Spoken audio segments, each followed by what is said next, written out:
Lecture here.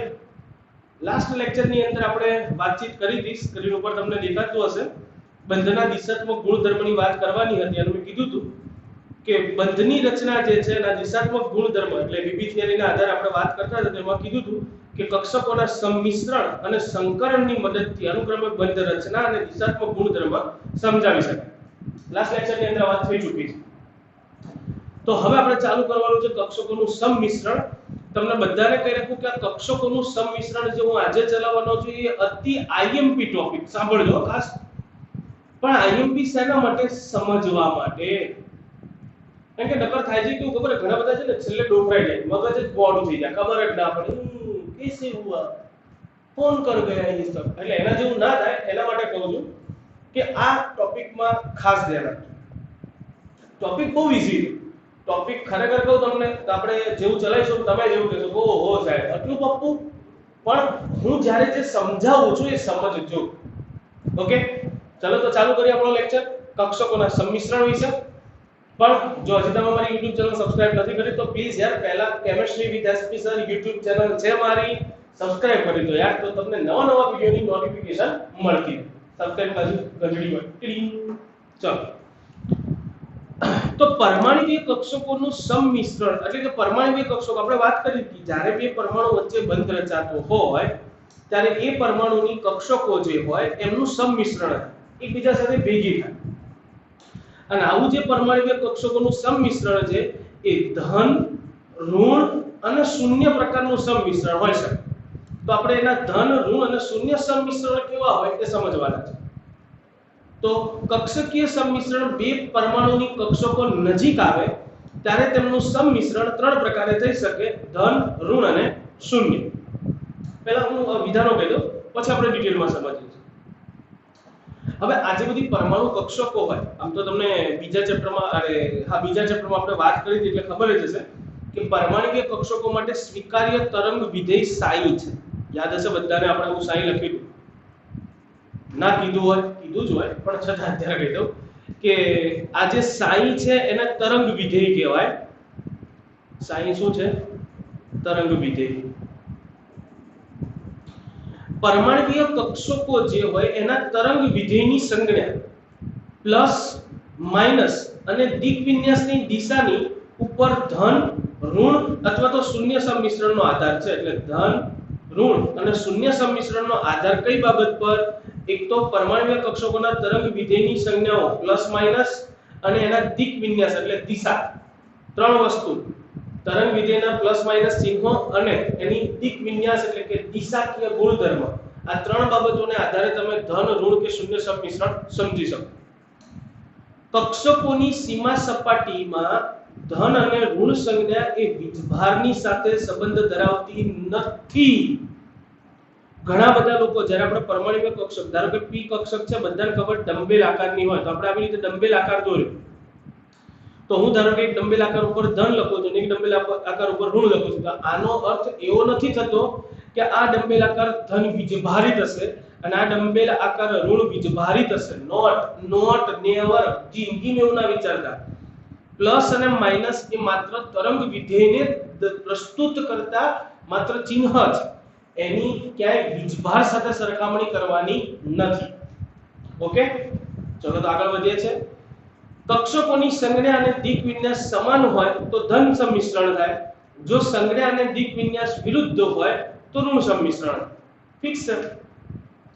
સરખી સંજ્ઞાઓ એટલે કે પ્લસ પ્લસ તરંગ વિધેયની સંજ્ઞા જો સરખી હોય ને ભેગી થતી હોય તો એવા સંમિશ્રણને કહેવાય ધન, અને જો જુદી જુદી એટલે કે એક પ્લસ અને એક માઈનસ જે સંજ્ઞા હતી એ ભેગી થતી હોય તો એવા સંમિશ્રણને આપણે કહીશું ઋણ સંમિશ્રણ. તો સાહેબ શૂન્ય કોને કહેવાય? જ્યારે નજીક આવતા બે પરમાણુની કક્ષકોના તરંગ વિધેય પરસ્પર સામાન્ય ધરીની ઉપર અથવા તો સામાન્ય ધરીને લંબ અને પરસ્પર સમાંતર ગોઠવાયેલા ન હોય તો શૂન્ય સંમિશ્રણ કહેવાય. ઓકે, આ હું હમણાં દોરીશ તો પછી જ ખબર પડશે. ચલો તો આપણે એસ કક્ષક અને પી કક્ષકો વચ્ચે થતા ધન, ઋણ અને શૂન્ય સંમિશ્રણ જોવાના છે. હું દરેકે દરેક સંમિશ્રણ અહીંયા દોરું છું. પહેલા તો તમને બધાને ખબર હોવી જોઈએ. પહેલા આપણે જોઈએ છે ધન સંમિશ્રણ.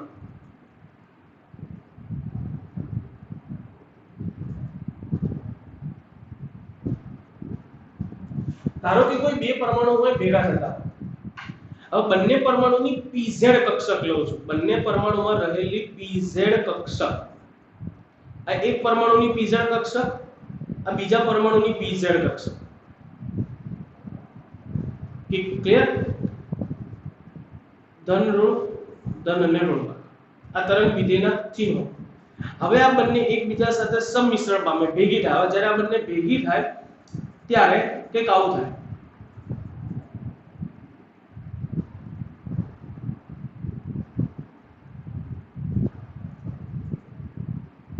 અંદર આખું નથી દોર્યું, ખાલી તમને દર્શાવું છે કે આ બે ભેગા થાય તો ધન, પણ હું તમને આખું ડિટેલમાં કહેતો જાઉં છું.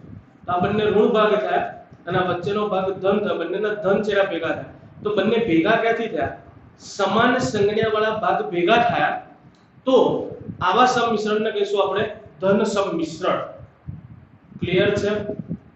ધારો કે એક pz કક્ષકો હોય, એના સ્વીકાર્ય તરંગ વિધેયનો ધન 12 એટલે કે ધન સંજ્ઞા અને s કક્ષક, આ pz કક્ષક એક પરમાણુની ને એક પરમાણુની s કક્ષક. હવે આ બંને ભેગી થાય, તે પરમાણુય કક્ષકની રચના કંઈક આવી.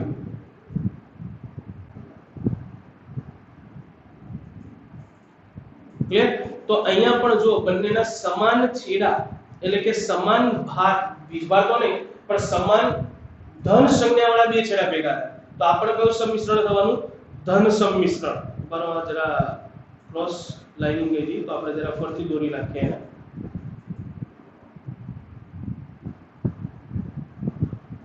ક્લિયર? ચલો, હજી ધન સંમિશ્રણ જ છે. હવે pz કક્ષક હતી એની જગ્યાએ હું દોરી રહ્યો છું એક પરમાણુની py, બીજા પરમાણુની py કક્ષક, કઈ y અક્ષ પર ગોઠવાયેલી, એટલે py કક્ષક. તો બંનેની py કક્ષકો દોર્યું. આ બંને ભેગી થશે, આ બંનેના તરંગ વિધેયના ચિહ્નો. જ્યારે આ બંને ભેગી થશે તો આ અક્ષ દોરી છે મેં, બરાબર? તો હવે જ્યારે બંને ભેગી થશે કે આવી રીતે ભેગી થઈ. અચ્છા, આ મગજમાં ફિટ કરજો કારણ કે આની જરૂર હજી આગળ પડવાની છે. ઓકે, હું કહીશ તમને ક્યાં પડશે, હું કહીશ તમને. અત્યારે ડોન્ટ બી ગભરાઈ, અત્યારે ખાલી યાદ રાખો કે ધન સંમિશ્રણ ચાલે છે. તરંગ વિધેયના સમાન છેડા એટલે કે સમાન સંજ્ઞા ધરાવતા છેડા જો ભેગા થતા હોય તો એવા સંમિશ્રણને કહેવાય ધન સંમિશ્રણ. તો ધન સંમિશ્રણના પ્રકારો ચાલે છે. ધારો કે બંનેની px કક્ષકો લઈ, આ z અક્ષ છે, આ z અક્ષ, આ px કક્ષક, તો બંનેની p કક્ષક, સોરી px કક્ષકો બંનેની, બરાબર? બંનેના તરંગ વિધેયના ચિહ્નો દોરી દીધા છે અને હવે આ બંનેને ભેગી કરો તો જો સમાન છેડા જ ભેગા થવાના. તો આની અંદર કંઈક આવી રીતની રચના બની હશે.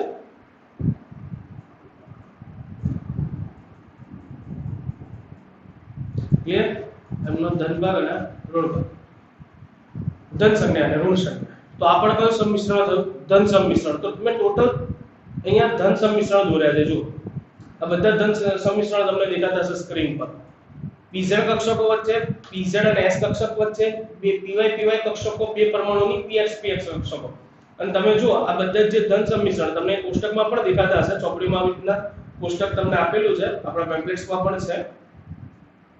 તો બંનેના આ ધન ભાગ ભેગા થાય છે, સમાન સંજ્ઞા ધરાવતા ભાગ ભેગા થાય છે, માટે આ બધા જ સંમિશ્રણને નામ શું આપ્યું છે? ધન સંમિશ્રણ. જો બધાના ધન ભાગ જ ભેગા કરેલા છે, દેખાતા હશે તમને બધાને. ક્લિયર? માટે આ બધા જ સંમિશ્રણને કયું સંમિશ્રણ કહેવાય? ધન સંમિશ્રણ. ચલો તો ફરીથી એકવાર ધન સંમિશ્રણની વાત કરી દઉં કે કક્ષકોની સંજ્ઞા, વેઇટ એક જ મિનિટ, હા, કક્ષકોની સંજ્ઞા એટલે કે કલા. સંજ્ઞા જતી ને ધન અને ઋણ વીજભારિત ભાગ, વીજભારિત નહીં સોરી, ધન અને ઋણ ભાગ. તો એ જે ધન ભાગ છે એને કલા, આવરણ પણ કહેવાય. તો સમાન આવરણો અને દિક વિન્યાસ પણ સમાન હોય. દિક વિન્યાસ સમાન એટલે બંનેની px pz આવા જે વિન્યાસ છે એ પણ સરખા છે, તેવા સંમિશ્રણને કહેવાય ધન. પણ હવે જો કક્ષકોની સંજ્ઞા એટલે કે કલા, આવરણ અને દિક વિન્યાસ વિરુદ્ધ હોય તો ચલો તો એવા દિક વિન્યાસ વિરુદ્ધ હોય એવા તમને અહીંયા સમજાવી દઉં. એટલે હવે આપણે જોવાના છે ઋણ સંમિશ્રણ.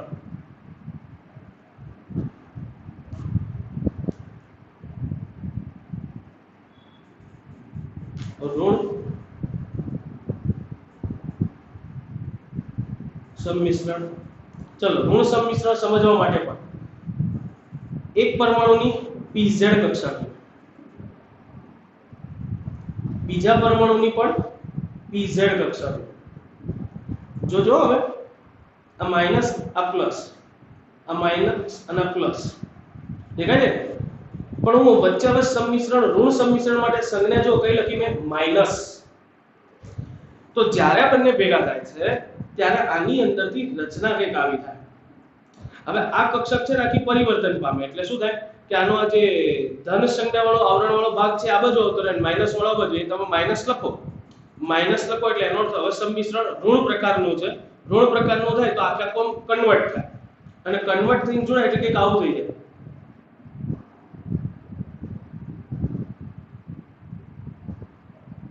સમજાય કે ના સમજાય? જો આ ઋણ છેડો હતો તો આ ઋણ છેડો, પછીનો ધન છેડો, પણ આ બીજી કક્ષક જે હતી, બીજી કક્ષક, અરે સોરી એ હા હવે જોજો, હવે કન્વર્ટ થશે, આખી ઊંધી થાય. સોરી, ઊંધી કક્ષક થવાની તો થવાનું શું, આ ઋણ છેડો જે હતો એ આ બાજુ આવી જશે, એટલે આ ઋણ છેડો થઈ ગયો અને ધન છેડો થઈ ગયો. તો જો બંનેના વિરુદ્ધ છેડા એકબીજાના કન્વર્ટમાં આવે છે, દેખાય ને? એટલે કે બંનેના અલગ અલગ આવરણ ભેગા થાય છે, માટે આવા સંમિશ્રણને કેવું કહેવાય? ઋણ સંમિશ્રણ. હું જનરલી છે ને આમાંથી તમને ઋણ સંમિશ્રણ ડાયરેક્ટ જો દર્શાવું ને તો આમાં આવી રીતે પણ આપણે દર્શાવી શકીએ. એક મિનિટ આપણે જરા આકૃતિ કાઢી નાખીએ. આ જ વસ્તુ જે ધન સંમિશ્રણ તમને બાજુમાં દેખાઈ રહ્યા છે એમાંથી હું ઋણ સંમિશ્રણ કરું છું. ઋણ સંમિશ્રણ કરીશ ત્યારે પ્લસ ની જગ્યાએ જો માઈનસ કરું તો બંને ભાગ આમ કઈ નામ કન્વર્ટ થઈ જશે, એટલે માઈનસ સંજ્ઞા આ બાજુ આવી જાય. તો હવે ઋણ સંમિશ્રણ થશે એટલે થશે શું? એકનો ઋણ વીજભારિત ભાગ, બીજાનો ધન વીજભારિત ભાગ એકબીજાના સંપર્કમાં આવશે આવી રીતે. એટલે જો આ ઋણ છે તો આ ઋણ, અહીંયા હું લખતો જાઉં, ઋણ છે તો આ ઋણ કરો, પછી ધન છે તો ધન, પણ હવે આ કન્વર્ટ થઈને આખી કન્વર્ટ થઈ તો ધન છેડો તો એની જગ્યાએ હવે ઋણ થઈ જશે ને ધન, તો બંનેના વિરુદ્ધ છેડા સંપર્કમાં આવે માટે કયું સંમિશ્રણ થશે? ઋણ સંમિશ્રણ. ચલો આની અંદર ઋણ સંમિશ્રણ કરો એટલે એક પરમાણુની pz કક્ષક હોય, એક પરમાણુની s કક્ષક હોય. જો અહીંયા ઋણ સંમિશ્રણ કરું તો હવે માઈનસ કરું તો આ પરિવર્તન નહીં પામે, પણ આ પરિવર્તન પામી શકે, એટલે pz કક્ષક ઉલટી થઈ જશે. ઉલટી થઈ જશે તો ઉલટી થાય તો ખરાબ થાય બધું, એટલે સમજી જાવ તમે, આવું થઈ જશે.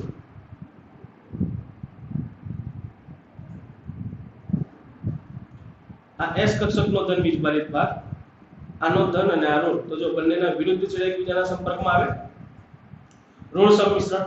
ચલો સેમ આની અંદર પણ વિચારી શકાય. ધારો કે હું અહીંયા વચ્ચે માઈનસ કરી નાખું, માઈનસ કરું તો એક જે હોય ને પલટી મારી જાય, એક પરમાણુ કક્ષક આખી પલટી મારી જશે. તો શું થશે? જ્યારે બંને ભેગી થશે ત્યારે એક છેડો આમ જતો રહેશે, એક છેડો આમ, એટલે આનો આ ધન અને ઋણ આ બાજુ વાળી પલટી મારી ગઈ હતી ને, પલટી મારે તો ઉપર આ ઋણ અને આ ધન છેડો. તો આ કયા પ્રકારનું સંમિશ્રણ થયું? ઋણ સંમિશ્રણ. એવી જ રીતે તમે આમાં પણ સમજી શકો.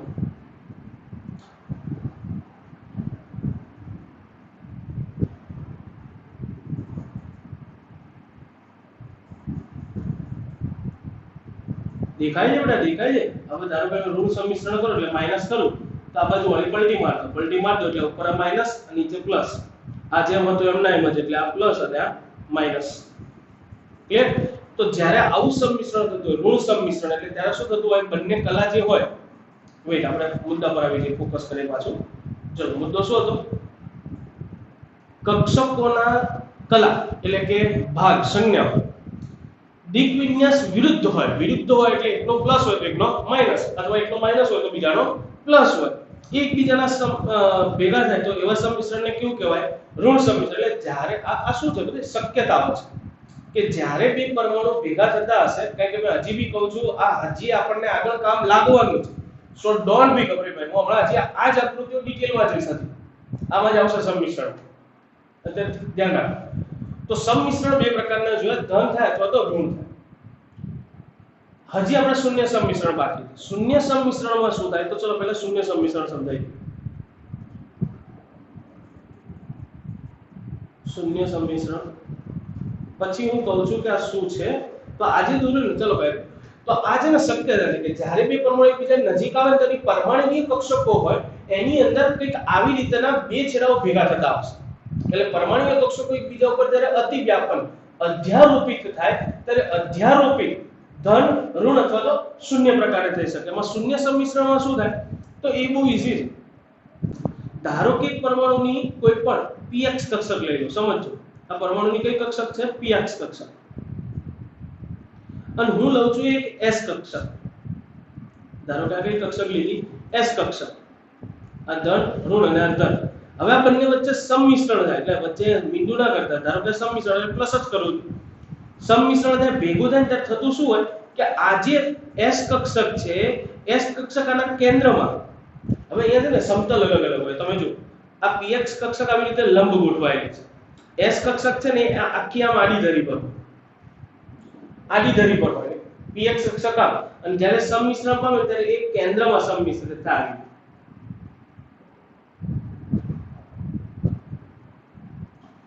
તો સંમિશ્રણની માત્રા ખૂબ ઓછી થઈ જાય માટે આવા અહીંયા લગભગ એવું કહી શકાય કે એકબીજાને સંમિશ્રિત થતી નથી. તો અહીંયા આવા સંમિશ્રણને નામ શું આપ્યું છે?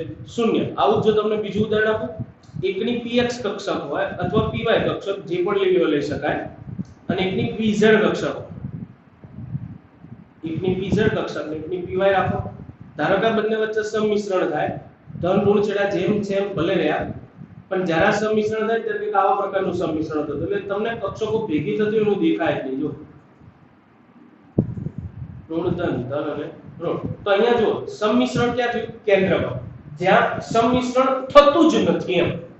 એક કક્ષક આમ હોય ને એક કક્ષક એને આમ ભેગી થયેલી હોય તો આ બંને ભેગી થઈ જ નહીં. સ્વાભાવિક ગભરીભાઈ. તો આવા સંમિશ્રણને કેવું સંમિશ્રણ કહેવાય? શૂન્ય સંમિશ્રણ. તો હવે તમે સમજી ગયા છો કે જો મુદ્દો આપણને શું કહેતો હતો? તો અહીંયા મુદ્દાએ આપણને એવું કીધું છે કે નજીક આવતા બે પરમાણુની કક્ષકોના તરંગ વિધેય પરસ્પર સામાન્ય ધરીની ઉપર હોય અથવા તો સામાન્ય ધરીને લંબ હોય. જે સામાન્ય ધરી હોય એને લંબ પણ હોઈ શકે અથવા તો સામાન્ય ધરી પર હોય. લંબ અથવા તો સામાન્ય ધરી ઉપર અથવા તો લંબ પરસ્પર સમાંતર ગોઠવાયેલા ન હોય. એકબીજાને સમાંતર ના હોય. કાં તો લંબ હોય એકબીજાને કાં તો એક ઉપરની સાઈડ હોય તો એકનું ક્યાં હોય? નીચેની સાઈડ. તેથી આવા સંમિશ્રણને શું કહેવાય? શૂન્ય સંમિશ્રણ. તમે જો અહીં જોઈ શકો છો એક px અને py z અક્ષ ઉપર સંમિશ્રણ પામે છે. અહીંયા px py નું ઉદાહરણ લીધું છે. મેં px અને pz નું ઉદાહરણ લીધું છે. ચાલે. અહીંયા px કક્ષક અને s કક્ષક જો તો એકના કલા જોશો તો એકની કલા અક્ષ ઉપર છે અને એકની કલા ઉપર અને નીચે ગોઠવાયેલી છે. એટલે એક અક્ષની ઉપર નીચે છે અને એકની અક્ષ ઉપર છે. અથવા તો જો અહીંયા જોશો ને તો એકમાં અહીંયા ઉપર નીચે ગોઠવાયેલા છે, બીજામાં આવી રીતે આમ લંબ સ્વરૂપે હોય. 3D 3 ડાયમેન્શન વિચારો. એકમાં પ્લસ અને માઈનસ અહીંયા છે, બીજામાં પ્લસ અને માઈનસ અહીંયા છે. એટલે બંને ભેગા થાય તો એકના ધરી ઉપર છે અને એકના લંબ સ્વરૂપે સંજ્ઞાઓ છે. જેથી અહીંયા થતા સંમિશ્રણને કયું સંમિશ્રણ કહેવાય? શૂન્ય સંમિશ્રણ. બોલો હવે ક્લિયર મગજમાં? ડન છે? ચલો તો આગળ વધીએ. સંયોજકતા બંધનવાદની મદદથી મિથેન અણુનો ભૌમિતિક આકાર અને પરિપૂર્ણ સમજાય. સમજાય દી? અથવા તો આમાંથી કોઈ પણ અણુની ભૂમિતિ સમજાવવું પૂછાય. બહુ ઈઝી છે, ધ્યાન રાખો તરત આવડી જાય એવું છે, બહુ અઘરું નથી.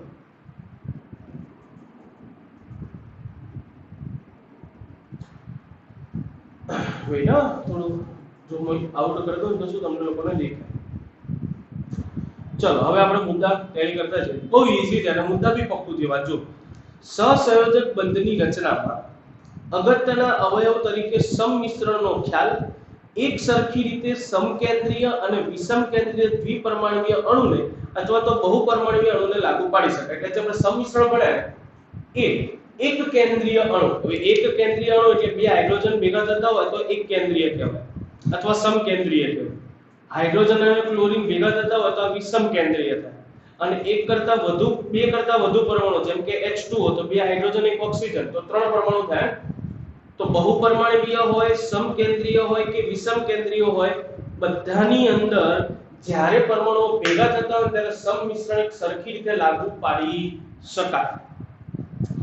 મિથેન, એમોનિયા અને H2 અણુ અનુક્રમે સમચતુષ્ફલકીય, પિરામિડલ અને વળેલો આકાર ધરાવે છે.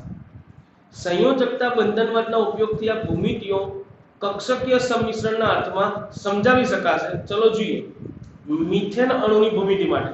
તો જનરલી આપણે વિચારીએ તો કાર્બન પરમાણુ છે આપણો, એ કાર્બનની ઉત્તેજિત અવસ્થા. જનરલી આપણે કાર્બનની ઇલેક્ટ્રોન રચના શું છે? 6 નંબરનું કાર્બન ઉપર બ્લેક અક્ષર લખો એટલે તમને જરા વ્યવસ્થિત દેખાય. છઠ્ઠા નંબરનું છે તો આપણે ઇલેક્ટ્રોન રચના લખીએ 1s2 2s2 2p2. ખરેખર આવી લખે. પણ જ્યારે કાર્બન ઉત્તેજિત અવસ્થામાં આવે એટલે કે તમે આ ભૂમિ અવસ્થામાં રહેલા કાર્બનને થોડી ઘણી ઊર્જા મળે અને તો એ ઉત્તેજિત અવસ્થામાં આવે. એટલે હું આ જે સ્ટાર દોરું છું એ શું દર્શાવે? કાર્બનની ઉત્તેજિત અવસ્થા.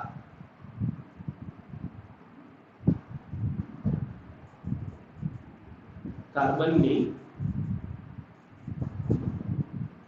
ઉત્તેજિત અવસ્થા. તો ઉત્તેજિત અવસ્થામાં કેવું થાય? 1s કક્ષકના 2 ઇલેક્ટ્રોન તો એમના એમ જ. આ 2s કક્ષકમાં 2 ઇલેક્ટ્રોન હતા અને 2p ની 3 પેટા કક્ષક કઈ કઈ? px, py અને pz. આ 2s કક્ષક. બરાબર? તો હવે થાય કેવું કે અહીંયા px અને py માં ગોઠવાયેલા હતા.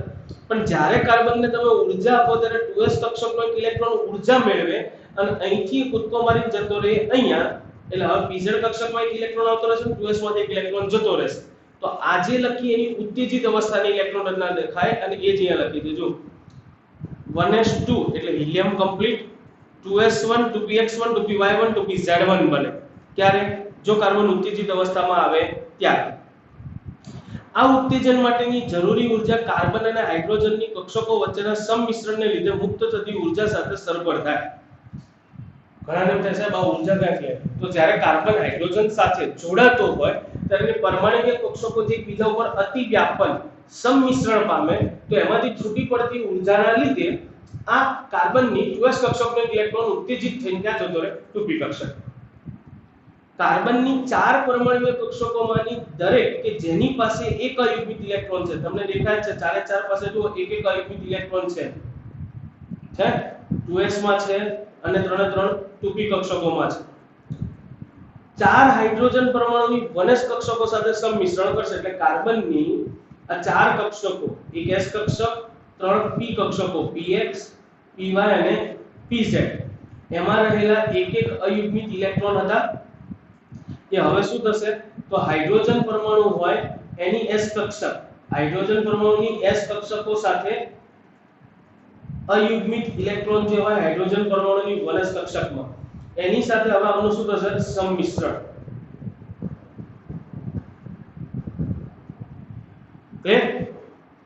પરિણામે 4 CH બંધ બને એટલે કાર્બન હાઇડ્રોજન વચ્ચે 4 બંધ બને. પણ હવે જરા ભૂમિતિનો વિચાર.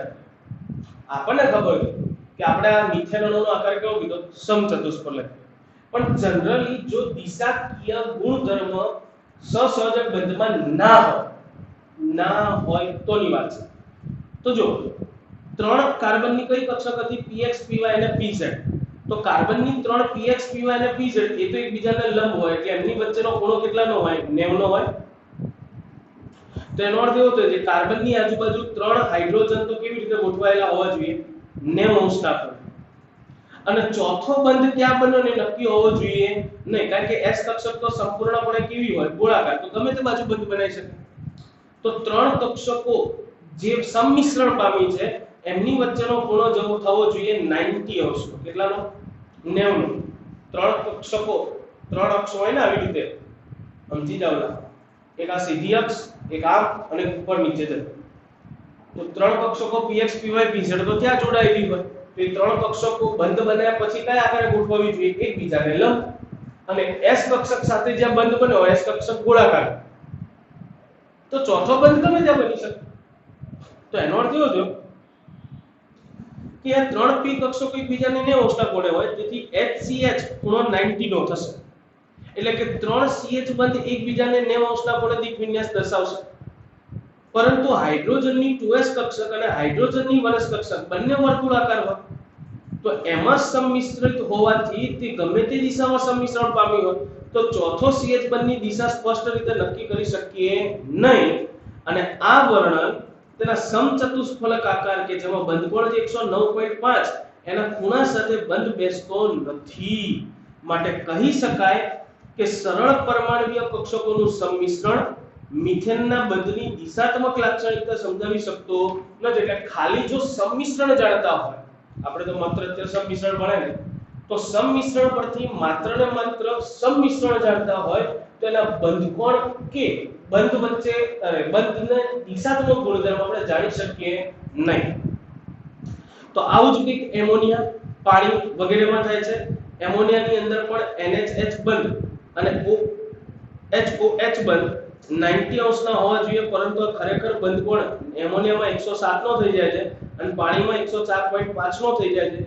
એની સાથે માત્ર સંમિશ્રણનો ખ્યાલ સુસંગતતા ધરાવતો નથી આપણે હમણાં જે ભણ્યા આ પ્રમાણે કે પરમાણ્વીય કક્ષકો એકબીજા સાથે સંમિશ્રિત થાય ક્લિયર તો સંમિશ્રણ પામતી હોય ધન ઋણ કે શૂન્ય કોઈ પણ પ્રકારના સંમિશ્રણ હોય તો એનો અર્થ એવો થયો કે મિથેન હોય એમોનિયા હોય કે પાણી હોય એની અંદર સંમિશ્રણ થાય ત્યારે બંધકોણ જે હોવા જોઈએ એટલા હોવા જોઈએ પણ એટલા હોતા નથી કારણ કે સંમિશ્રણ પામે p કક્ષકો વચ્ચે થાય તો એક ખૂણો કેટલાનો હોવો જોઈએ 90 અંશનો પણ મિથેનમાં 109.5 અંશ છે એમોનિયામાં 107 અંશ છે અને આમાં 104.5 એક વાર ટેલી કરી લો ભાઈ ખોટા નથી લખેલા ઓકે લખાય ક્લિયર તો તમે જોઈ શકો છો અહીંયા સ્ક્રીન ઉપર તમને દેખાતો હશે પ્રશ્ન મેં કીધું કઈ દેવા નહીં પ્રશ્ન ખાલી ધ્યાન રાખો ને તો તોય આવડી જાય તો પડી ગઈ ખબર ફાઇનલ તો આગળ વધે છે એના પછીનો નેક્સ્ટ પ્રશ્ન વેરી વેરી વેરી મસ્ત પ્રશ્ન ચલો તો હવે આપણો પ્રશ્ન જોવાનો છે સંમિશ્રણના પ્રકાર અને સહસંયોજક બંધના સ્વભાવ જેમાં પહેલો જ પ્રશ્ન છે કે સંમિશ્રણના પ્રકારને આધારે સહસંયોજક બંધની પ્રકૃતિ સમજાવો કે જ્યારે બે પરમાણુઓની પરમાણ્વીય કક્ષકો સંમિશ્રણ પામે તો એ સંમિશ્રણ થાય ત્યારે સહસંયોજક બંધ બને તે કયા પ્રકારના હોય તો આવા જે સહસંયોજક બંધ બને બે પ્રકારના હોય સિગ્મા બંધ અને પાઈ બંધ વેરી મોસ્ટ ટાઈમ સમજવાનો છે આખો ટોપિક સિગ્મા બંધ અને જેને આના વડે દર્શાવે સિગ્મા બંધ અને પાઈ બંધ ક્લિયર ચલો સૌથી પહેલા સિગ્મા બંધ વિશે જોઈએ આ પ્રકારનો સહસંયોજક બંધ આંતર કેન્દ્રીય અક્ષ પર બંધન પામતી કક્ષકોના છેડાથી છેડા એટલે ભોળાથી ભોળું એના સંમિશ્રણથી રચાય છે જેને શીર્ષ ઉપર અથવા તો અક્ષીય સંમિશ્રણ કહેવાય અને આની રચના પરમાણ્વીય કક્ષકોના નીચે દર્શાવ્યા પ્રમાણે થાય જેમ કે જુઓ હવે અહીંયા યાદ રાખજો સિગ્મા બંધ ભોળા સાથે ભોળું અને પાઈ બંધ બાજુમાંથી બે જણા ભોળે ભોળેથી પીચકાય તો સિગ્મા બંધ બને બાજુમાંથી પીચકાય તો પાઈ બંધ બને તો સંમિશ્રણ કયા પ્રકારના સંમિશ્રણમાં આવા ભોળુંથી ભોળું ટકરાય તો એક પરમાણુની s કક્ષક હવે જો આકૃતિ દોરેલી છે તો હું બીજી વાર નથી દોરતો અંદર સમજાવું તો s કક્ષકના કેન્દ્રમાંથી પસાર થતી અક્ષ આના બી કેન્દ્રમાંથી પસાર થતી અક્ષ બંનેનું સંમિશ્રણ કર્યું છે ધન સંમિશ્રણ કર્યું છે અત્યારે અને ચલો એવું યાદ રાખો ધનનો બંનેને ભેગી કરી તો બંને આ હવે આજે મેં ગ્રીન કલરે દોરી ને આને કહેવાય સંમિશ્રણ અક્ષ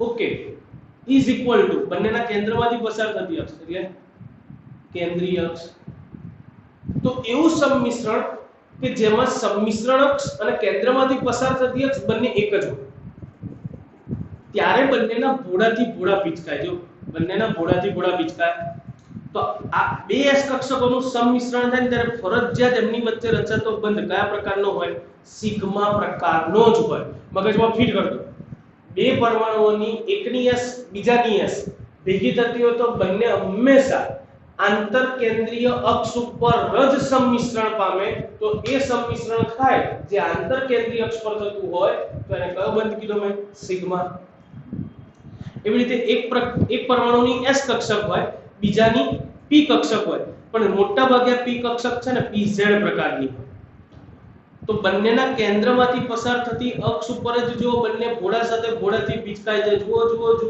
દેખાતું હશે બધાને તો આવી રીતે જ્યારે સંમિશ્રણ થાય એટલે આંતરકેન્દ્રીય અક્ષ અને સંમિશ્રણ અક્ષ બંને એક જ છે, તો આવા સંમિશ્રણથી રચાતો બંધ એટલે એક પરમાણુની S કક્ષક બીજાની P કક્ષક, જ્યારે ભોળાથી ભોળું વિચકાય ત્યારે એમાં પણ રચાતો બંધ કયો? સિગ્મા. બે P કક્ષક, મોટા ભાગે pz કક્ષકો જ હોય, બંનેની pz કક્ષકો કેન્દ્રમાંથી પસાર થતી અક્ષ ઉપર જ જુઓ એ બંને સંમિશ્રણ પામે દેખાય છે. તો બે P કક્ષકો વચ્ચે તો અહીંયા પણ રચાતો બંધ કયો પ્રકારનો થાય? સિગ્મા. તો આમ તો સિગ્મા બંધ શું છે ખબર પડી ગઈ હશે બધાને, બહુ ઈઝી વસ્તુ છે. તો હું એકવાર ફરતી તૈયારી કરાવી દઉં તમને હું થાય ને સરે કીધું નહીં. સહસંયોજક બંધ આંતરકેન્દ્રીય અક્ષ પર બંધન પામતી પરમાણ્વીય કક્ષકોના ભોળાથી ભોળું ના સંમિશ્રણથી રચાતી હોય, એટલે કે શીર્ષ ઉપર અથવા તો અક્ષીય સંમિશ્રણ જેને કહેવાય, શીર્ષ ઉપર સંમિશ્રણ અથવા તો અક્ષીય સંમિશ્રણ કહેવાય. તો આવી પરમાણ્વીય કક્ષકોના સંમિશ્રણથી રચાતા બંધ કયા પ્રકારના હોય? સિગ્મા. મને ખબર છે નડું છું, ખબર એક મિનિટ. હા, હવે તો સમજી ગયા કયા પ્રકારના હોય? સિગ્મા પ્રકારના. ચલો તો પાઈ પ્રકારના બંધ. હવે સમજી ગયા છો પાઈ. ઈઝી છે યાર. પાઈ બંધની રચનામાં પરમાણ્વીય કક્ષકો એવી રીતે સંમિશ્રણ થાય કે તેમની અક્ષ એકબીજાને સમાંતર રહે અને આંતરકેન્દ્રીય અક્ષને લંબ હોય. જેમ કે હું ભરવા દૂર છું બેટા, આમાં થોડું અનકમ્ફર્ટેબલ લાગે. હું એક પરમાણુની px કક્ષક લઉં તો જો px કક્ષક લઈશ તો આવું થશે. એટલે આ જે મેં એરો દોર્યો ને એની કઈ અક્ષ થઈ? કેન્દ્રીય અક્ષ, અથવા તો આ કેન્દ્રીય અક્ષ કોને? આંતરકેન્દ્રીય અક્ષ. બીજા પરમાણુની પણ px કક્ષક, તો આ એની પણ શું થઈ? કેન્દ્રીય અક્ષ થઈ. હવે બંનેનું સંમિશ્રણ થાય આ આડી ધરી પર જો, તો આ સંમિશ્રણ અક્ષ થઈ. કઈ અક્ષ થઈ? સંમિશ્રણ અક્ષ તો આડી આવવાની છે. ત્યારે બંનેની કેન્દ્રીય અક્ષ એ સંમિશ્રણ અક્ષને કેવી છે? સમાંતર, અરે સોરી લંબ છે જો. અને હવે આ બંનેનું સંમિશ્રણ જ આવી છે, બાજુમાંથી પીચ થાય. દેખાય બાજુમાંથી પીચ થાય. તો બસ અહીંયા દર્શાવ્યું છે. હા, એટલે આ બંને ભેગી કરી નાખો તો આવા પ્રકારનું થઈ જાય ને, આની ઉપરની બંને સાઈડ ભેગી થઈ જાય. મેં હમણાં થોડી વાર પહેલા બી આવી એક આકૃતિ દોરી. અત્યારે આની યાદ રાખો ચાલશે, આવું થાય. સમજો ને તમે? તો બાજુમાં મિશ્રણને લીધે રચાતી કક્ષકો બંધની રચનામાં ભાગ લેતા પરમાણુઓના તલની ઉપર અને નીચે રકાબી જેવા આકારે બે ભારિત વાદળો રચે અને આવું સંમિશ્રણ થઈને રચાતો બંધ હોય તો એ કયા પ્રકારનો બંધ હોય? પાઈ પ્રકાર. તો મગજમાં ફિટ કરી દો, સિગ્મા બંધ અને પાઈ બંધ કેવી રીતે રચાય? આંતરકેન્દ્રીય અક્ષ સંમિશ્રણ અક્ષ એકબીજાને સમાંતર હોય અથવા તો એકબીજા પર થવાયેલી હોય અને બે પરમાણુ કક્ષક ભોળાથી ભોળું વિચકાવતી હોય તો એને કહેવાય સિગ્મા બંધ. પણ એક પરમાણુ બીજા પરમાણુની કક્ષકો સાથે જ્યારે સંમિશ્રણ પામે ત્યારે બંને સંમિશ્રણ અક્ષ અને એમની કેન્દ્રીય અક્ષ એકબીજાને કેવી હોય? લંબ હોય. તો ત્યારે રચાતું સંમિશ્રણથી બનતો બંધ હંમેશા પાઈ હોય. ક્લિયર? તો હવે આમાં ઘણું બધું લખ્યું હશે પણ હું તમને ફટકે સમજાવું. સિગ્મા બંધ અને પાઈ બંધમાંથી કયો વધારે પ્રબળ હોય? સાચું. આ બધું ભાષણ આવ્યું હશે તમને. ક્લિયર? પણ આપણે ભાષણ કરતા નથી, એક જ વિધાનમાં તમને સમજાય છે. બસ આજનો આ છેલ્લો પ્રશ્ન રાખું છું અહીંયા સુધી, બરાબર? બાકી આપણે જોઈશું ટુ બી કન્ટિન્યુ, કારણ કે છે ને હવે એક આખો નવો ટોપિક ચાલુ થાય છે, સંકરણ. તો એ આપણે નેક્સ્ટ લેક્ચરમાં રાખીશું. તો પહેલા સમજી લો, સિગ્મા બંધ અને પાઈ બંધમાં કયો પ્રબળ? ભોળાથી ભોળું વિચકાય. ભોળાથી ભોળું એટલે શીર્ષ સંમિશ્રણ અને બાજુથી સંમિશ્રણ. આ સમજવા માટે આપણે એવું કરીએ, તમારા આજુબાજુ કોઈ દેખાય? જો ને ઘરમાં નાના ભાઈ બહેન અથવા તો મમ્મી પપ્પાને ઇન્વોલ્વ ના કરતા, નકર પડશે. એટલે નાના ભાઈ બહેન હોય તો એમને બોલાવી દે, બાજુમાં બેસાડો અને બે એકબીજાને ભોળું બચકાડો. ભટકાણ્યું. હવે એવું કરો, ફરીથી બોલો, એમના ઊભા રાખો, તમે બી ઊભા રહો અને બંને સાઈડમાં જઈએ. શેમાં વધારે ભાગ? તો ઓબ્વિયસ વસ્તુ છે, ભોળાથી ભોળું પિચકાય તો વધારે વાગે. તો કક્ષકોનું સંમિશ્રણ આપણે આગળ એવું ભણી ગયા હતા, સંમિશ્રણની માત્રા જેટલી વધુ તેટલો બંધ પ્રબળ. તો ભોળાથી ભોળું પિચકાય તો વાગે વધારે, એટલે કે સંમિશ્રણ કેવું થાય? વધારે. તો એનો અર્થ ભોળાથી ભોળું એટલે શીર્ષ સંમિશ્રણમાં સંમિશ્રણની માત્રા વધુ હોય. અને આવા બંને આપણે નામ આપ્યું હતું સિગ્મા બંધ. જ્યારે બાજુમાંથી સંમિશ્રણ થાય ત્યારે સંમિશ્રણની માત્રા ઓછી હોય, અને જ્યારે સંમિશ્રણની માત્રા ઓછી હોય તો પાયબંધ હોય. તો કયો બંધ પ્રબળ થાય? ઓબ્વિયસ વસ્તુ છે, ભોળાથી ભોળું બંધ પ્રબળ, એટલે કે સિગ્મા બંધ વધુ પ્રબળ હોય કોના કરતા? પાયબંધ. કારણ કે પાયબંધમાં સંમિશ્રણની માત્રા ઓછી હોય, જ્યારે એ જ જગ્યાએ સિગ્મા બંધની અંદર સંમિશ્રણની માત્રા વધુ પ્રમાણમાં સંમિશ્રણ થાય. સમજી ગયા? તો પડી છે ખબર અહીંયા સુધી? બસ તો આજે અહીંયા સુધી રાખીએ છીએ. હા, હજી ઘણા એવું થતું હશે, સાહેબ તમે આ આકૃતિઓ દોરી તેનો ઉપયોગ તમે અત્યારે તો ક્યાંય કર્યો નહીં. ડોન્ટ વરી, હજી આનો ઉપયોગ આવશે બેટા. પણ પહેલા સંકલન ટોપિક ભણીશું, પછી આકૃતિઓનો આપણે ઉપયોગ કરીશું. આ દોરેલી રહેશે, જ્યારે પણ જરૂર પડશે ત્યારે ફરીથી આપણે અહીં આવીશું અને આનો ઉપયોગ બહુ ઇમ્પોર્ટન્ટ છે, જે ઓછા લાવવાનો છે. તો આજે અહીં સુધી રાખીએ છીએ. બાકીની બી કન્ટિન્યુ સિગ્મા બંધ અને પાઈ બંધ તમને ખબર પડી ગઈ હશે. એક્સપેરિમેન્ટ કરવો હોય તો કરી જોજો. પણ મેં કીધું એમ, નાના ભાઈ બહેન હોય અથવા તો મમ્મી, હા જો મમ્મી પણ આમાં શું હોય ભાઈ, બધાની મમ્મીઓ સરખી ના હોય.